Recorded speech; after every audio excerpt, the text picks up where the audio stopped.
شاهکاری‌های ادبیات جهان، بهترین نمونه‌های نظم و نثر جهان.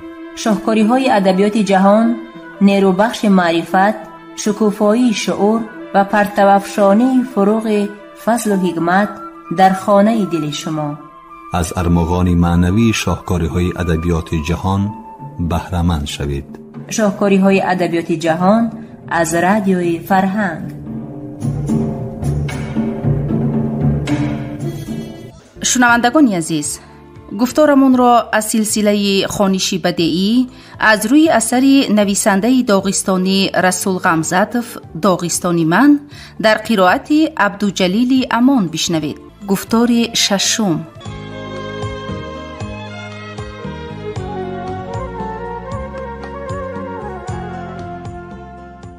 زبان.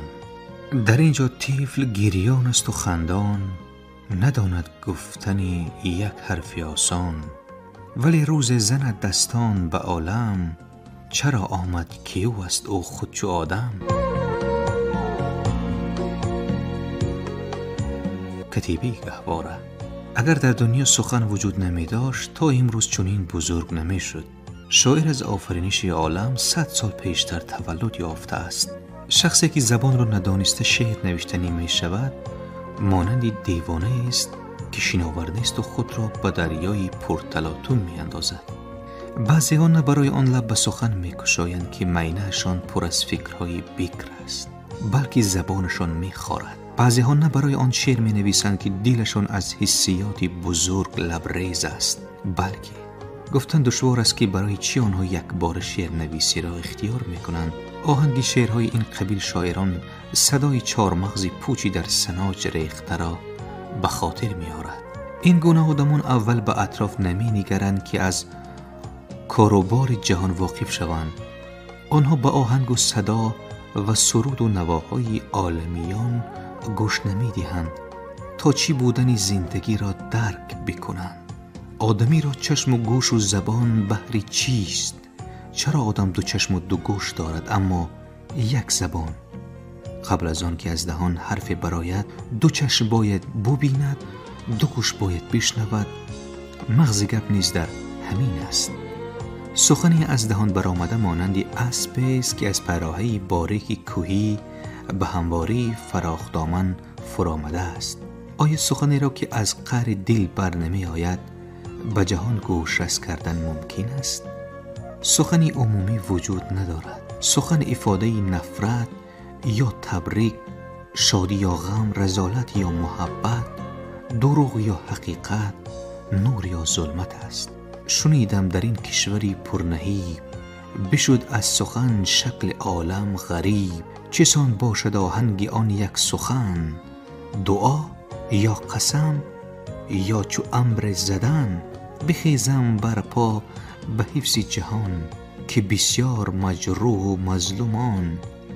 کنید عهد سوگند یا خود دعا، بسازید بر بعد تنفر بیان. مراد این که عالم بود در امان. یک رفیقم گفته بود من صاحب لفظ خودم، خواهم به گفتم عمل میکنم، نخواهم نه. به رفیق شاید چنین محاکمه رانی موافق باشد، اما نویسنده باید حقیقتا صاحب سخن خود باشد. خواه قسم خورد خواه نفرین گوید از سر قولش نگردد. نویسنده در سر یک گپ دو خیل قسم نمی خورد. عموما کسی که بسیار قسم می خورد به فکرم دروغگوی است. اگر این کتاب خالی باشد من آن را از رشته های رنگینی زبان اوری می بافم. اگر پوستین باشد من آن را با رشته های به قوت زبان اوری می دوزم. می گویند که در زمانهای خیلی قدیم در زبان اوری کلمه خیلی کم بود. مفهومهای آزادی، حیات، مردانگی، دوستی، نیکی را با یک کلمه یا با کلمه های هم مضمون و هم معنا افاده می کردن. بگذار دیگران زبان خلق خردی مرا کم بغل بگویند. هر آنچه می خواهم به زبان خودم گفته می توانم و برای افاده فکر و حسیاتم به من زبان دیگر لازم نیست. در داغستان لک نام قومی کم شمار است. به زبان لکی قریب 50,000 کس گپ می زند. معین نمودن شماره دانندگان این زبان دشوار است، زیرا کودکانی هستند که هنوز به گپ ندر آمدند و آدمانی هستند که زبان پدر و بابایان خود را کیها فراموش کردند. مردم لک کم شمارند، اما آنها را در هر گوشه و کنار روی زمین دوچار کردن ممکن است. زندگی قشاقانه در سرزمین سنگلاخ آنها را مجبور می ساخت که بر 4 طرف دنیا از پی ریسک پریشان خود بیروند. همه آنها بس هنرمند بودند، از بینشان موزه‌دوز، آهنگر، زرگر و حافظ یافت می شد. در داغستان می گویند تربوز را آهسته تر بر که از درونش یگان لک نبراید. مادر لک پسرش را هنگامی به کشورهای بیگانه گسیلانیدن چنین آگاه می نمود: وقتی از طبقچه شهریان آش خوردنت چشم به طبق داشته باش، شاید در تک آن یگان آدم خودمان باشد. اینک حکایت می کنند در شهر کلان کی می داند مسکو باشد یا لنینگراد، یک لک گشت و گذار داشته است. به ناگاه یک آدم لباس داغستانی پوش را می بیند، بوی وطنش را حس می کند و با آن شخص گپ زنان کردنی می شود. همان لحظه تاخته نزد همدیارش می رود و به زبان لکی حرف می زند. همدیار گپی همدیار را نمی فهمد و کله می جنباند، لیک به زبان قمیقی، بعد به تاتی، عاقبت به لزگی گپ زده می بیند که شاید او فهمد. لک به کدام زبان گپ زند همدیار لباس داغستانی پوشش نمی فهمد. نهایت به زبان روسی می گذرد. سپس معلوم می شود که لک به اور دوچار آمده است. اور شناس تصادفی خود را طعنه و ملامت می کند که تو چه خیل داغستانی، تو چه خیل همدیار من که زبان اوری را نمی دانی، تو داغستانی نه، شتوری بیابان تو. در این ماجرا من طرفدار اوری خودم نیستم. به سر لکی بیچاره و بیهوده داد زده است. زبان اوری را البته دانستن هم ممکن، ندانستن هم. همینش مهم که آن شخص زبان مادری خود زبان لکی را می دانست. غیر از این او یک چند زبان دیگر را می دانست و حال آن که اور از آن زبان ها بیخبر بود. ابوطالب باری به مسکو رفته است. در کوچه با او رهگذر مراجعت کردنی می شود.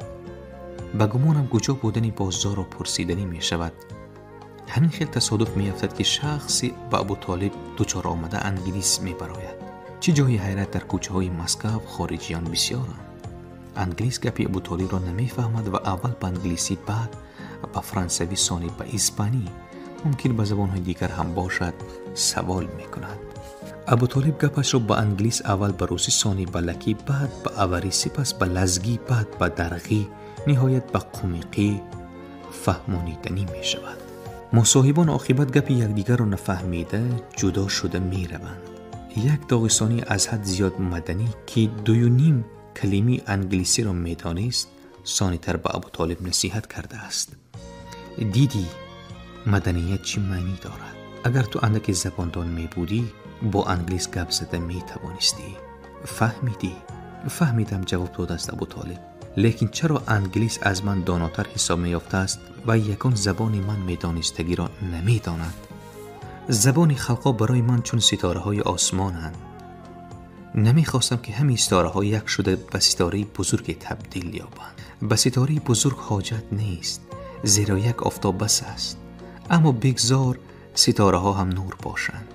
بگذار هر کس خود ستاره داشته باشد. من ستاره خود زبان مادری اوری را دوست می دارم. من به گپ گیالوگایی که گاه کوی خورد هم طلای بسیار دارد می گویند باور می کنم. خدا فرزندانت را از زبان مادریشان محروم کند. گویان دعای بد می کرد یک زن دیگری را. در باب دعای بد وقتی داستانی دختری کوهستان را نوشتنم، به من چند نمونه دعای بد لازم شد که از زبان قهرمان داستان زنی بدجل افاده بکنم. به من تعیین کردند که در یک اولی در کوهستانی زن پیر زندگی می کند و در مشمشه یگان همسایش به او برابر آمده نمی تواند. من همان دم راه خانه آن زن را پیش گرفتم. در صبح با صفای بهاران که نه شنیدن دعای بد بلکه شادی و سرودخوانی کس می آید، بر آستانه پیرزن قدم گذاشتم و مقصدی آمدنم را ساده نباشم روی راست اظهار کردم. لازم شد گفتم می خواهم از شما بسیار دعای بد شنوم و آن را نوشته گرفته به داستانم داخل کنم. الهی زبانت خوش شود، الهی نام محبوبت را گم کنی، الهی گپت را آدمها عکس فهمند، الهی زبان نیابی که وقتی از سیاحتی دور برگشتنت به هم اولانت سخنی نیکی گفته توانی. الهی وقتی که یگان دندانت نمیماند دهانت گذرگاهی شمال ها باشد. ای شغال بچه، اگر من غمگین باشم آیا خندیده می توانم؟ در خانه ای که کسی نمرده است آیا گریستن رواست؟ مرا یگان کس خفه نکرده حقارت نداده باشد چه خیل من به تو دعای بد بافته دهم. گم شب، دیگر با این خیل التماس های بی‌معنی نزدی من نبیا. تشکر به نیکی هایتان خاله، گفتم و از حولی او به در رفتم.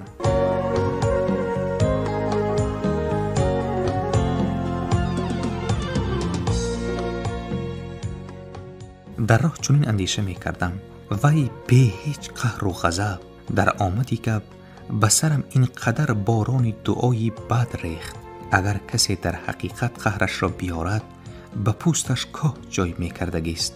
به فکرم وقتش آید یگان فولکلورشناسی داغستانی کتاب دعای بدهای کوهستان را ترتیب می دهد و آنگاه مردم تا چی اندازه گپدان و گپاف بودن کوهستانیان، برایی سخن و قوه تخیلات آنها و فصاحت و نفاست زبان ما را درک خواهند کرد. هر اول مخصوصی خود دعای بد دارد. از آتش سوزان دعای بد احتیاط باشید. یکی دست و پای شما را بر اشتهای ناعیان بسته پرتافته است، دیگری شما را کیها به گور انداخته است. دعای بدی سیومی چشمان شما را کافته گرفته به طبق آش خورده ایستاده تان انداخته است. چهارمی چشمان شما را کافته گرفته روی سنگ غیلانده به دره برده نیست می کند. دعای بدی چشم یکی از دعای بدی سختترین حساب می یابد، اما از وی سختترش هم هست. من در یک اول منشه دو زن را شنیدم. الهی فرزندهایت را از زبان آموزشان محروم کند. نه، الهی جان کسانی را بگیرد که فرزندان تو به آنها زبان می آموزند. انا این خیل دعاهای بد هستند، اما هر کوهستان کسی که زبان مادریش را حرمت می کند به هیچ دعای بد هم سزاوار عزت و حرمت نخواهد بود. اگر فرزند شعرش را به زبان ویران نوشته باشد مادری کوهستانیش آن را نمی خواند.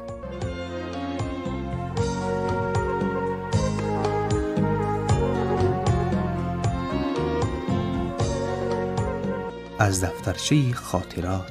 بار در پاریژ من یک رسام داغستانی را دوچار کردم.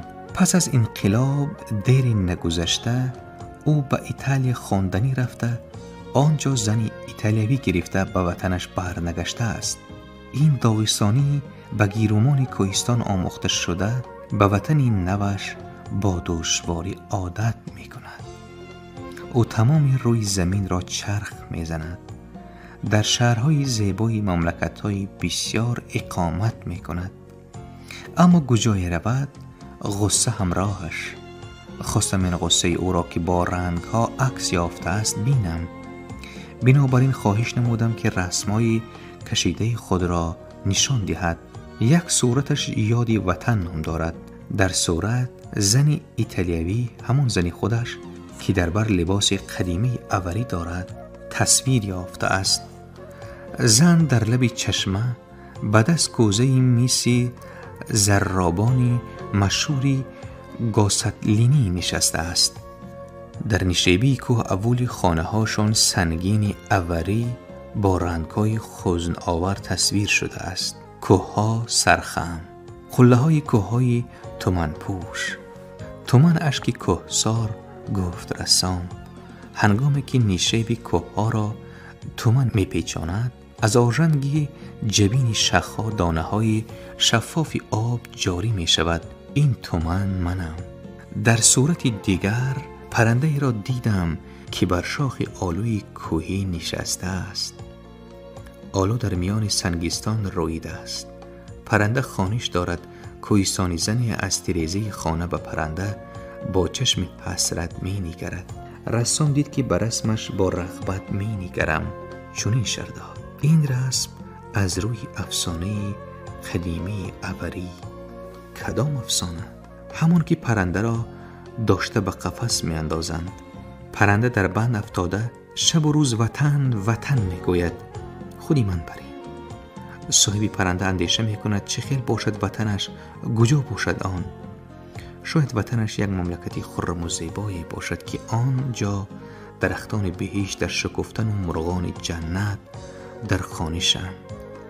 بیا این پرنده را آزاد بکنم و ببینم کجا پرواز می کند. وی به من راه آن مملکتی افسانوی را نشان خواهد داد. با همین اندیشه دریچه قفس را می کشاید. پرنده می براید و تقریباً 10 قدم دورتر به شاخ آلوی کوهی که میان سنگستان می روید رفته می شیند. لانه او در شاخ همین آلوی کوهی بوده است. به وطن خود من هم از تیریزی قفس خود می نگرم. چرا گشته نمی روید؟ دیر شد. در وقتش از وطنم دل جوانی پرحرارتی آورده بودم. آیا می توانم اکنون به جای آن استخوان‌های فرتوت خود را ببرم؟ از پریش برگشتم و خویش و تباری آن رسام را جسته یافتم. حیرتی داشتم که مادرش هنوز زنده است. خویش و تبار حکایت مرا در حق فرزندی غریبشان که ترک وطن کرده دیار عزیز خود را به سرزمین بیگانه عوض نموده است با دل پر حسرت گوش می کردند. اما به نظرم آنها از گناهش گذشته بودند و به هر حال زنده بودن او را شنیده شادی می کردند. بناگاه مادرش پرسید: به عوری گپ زدید؟ نه، به واسطه ترجمان. من به روسی، پسرتان به فرانسوی. مادر رویش را به رویمال سیاه پوشاند، چنان که هنگام شنیدن مرگ پسر می پوشاند. بالای بام باران می بارید. ما در عوریستان می نشستیم. در گوشه دیگر دنیا، در پریش، هم شاید آن فرزندی ناقابل داغستان صدای بارشی باران را گوش می کرد. پس از خاموشی دور و دراز مادر گفت: تو غلط کردی رسول. پسری من کیها مرده است. وی پسری من نه. پسری من زبان مادری آور یا داده را فراموش نمی کرد.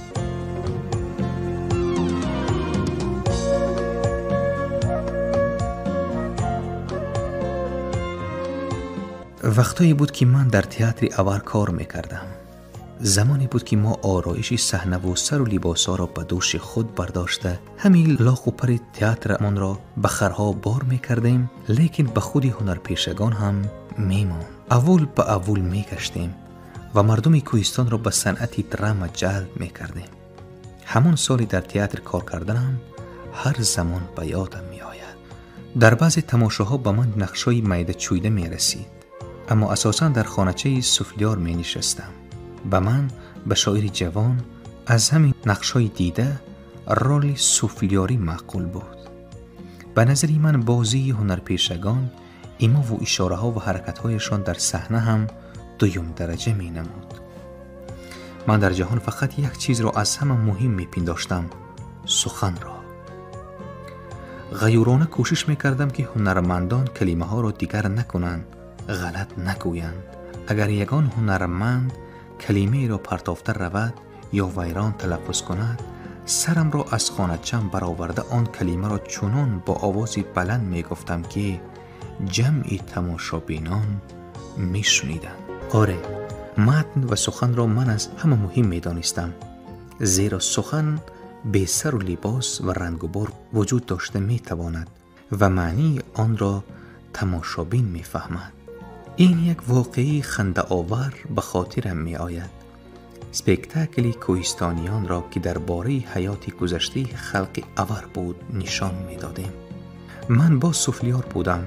در رفت نمایش قهرمان پیس آی غازی که از نقار طلبان گریخته در کوه‌ها پنهان می شد برای ملاقات با محبوبه خود شبانه به اول آمده بود. محبوبش التجا میکرد که زودتر به کوه گریزد وگرنه او را میکشند. اما آی غازی این نقش را مگیف میبازید. برای آنکه تر نشود به سر محبوبش چکمند پوشانیده به او اظهار محبت می.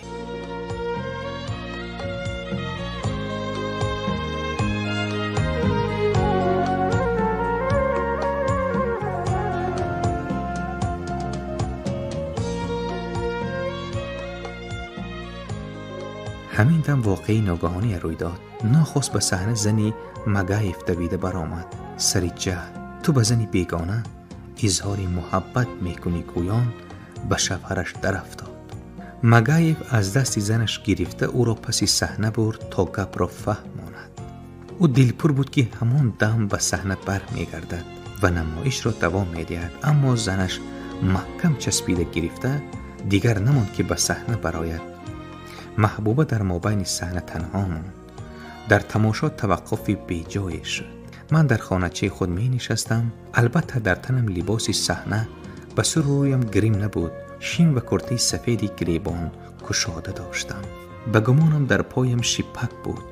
با این استم البته مگیف را عوض کردن نمی توانستم، هرچند نقش او را از یاد می دانستم.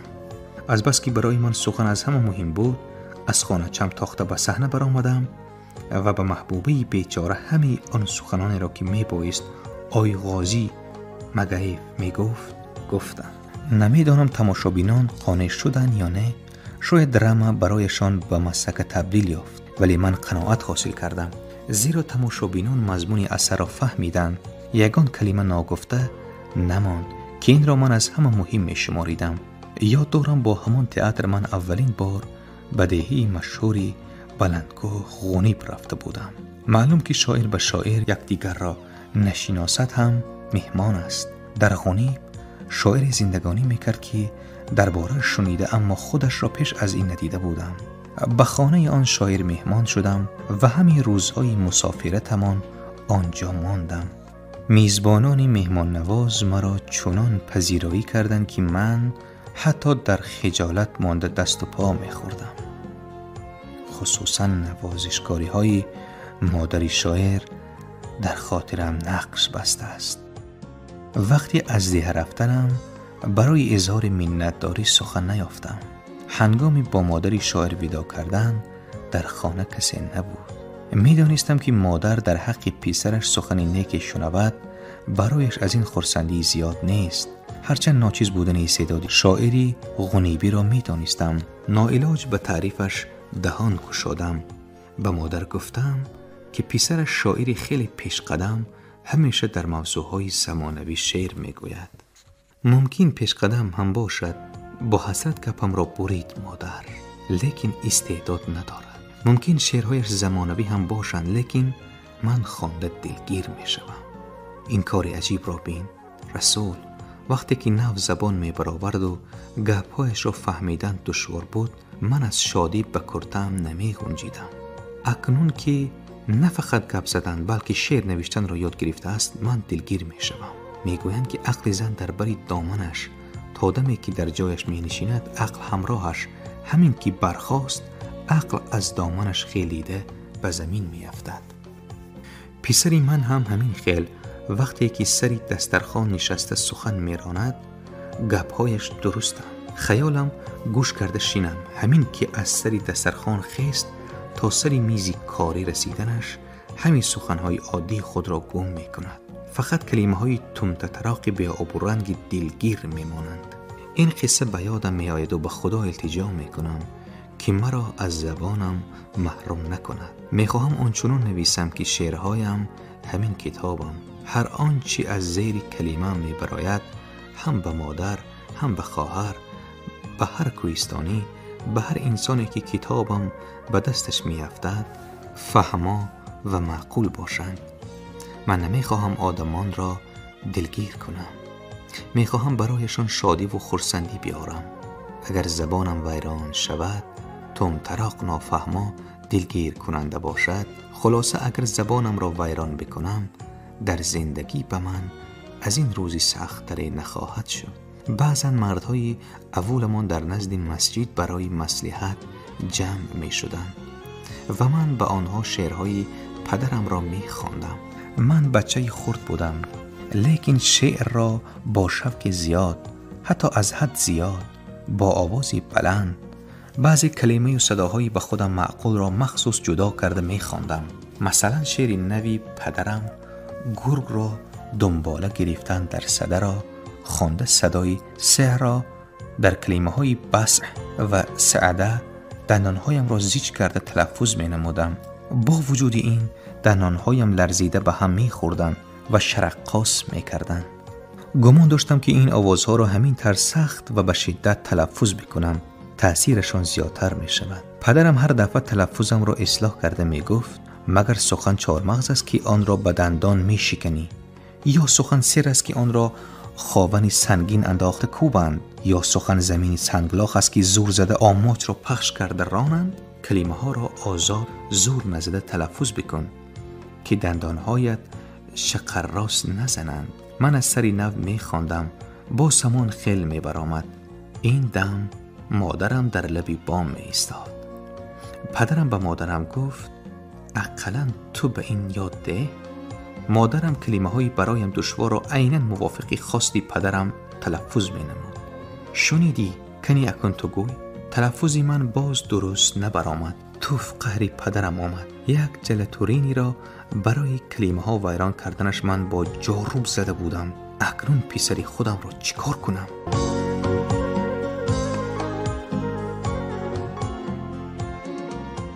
شنوندگان عزیز، یادرس می شویم که شما گفتارمان را از سلسله خوانشی بدیعی از روی اثر نویسنده داغستانی رسول غمزتوف داغستانی من در قرائت عبدالجلیل امان شنیدید. کارگردان موجیگول یوسفوه. پایان گفتار ششم.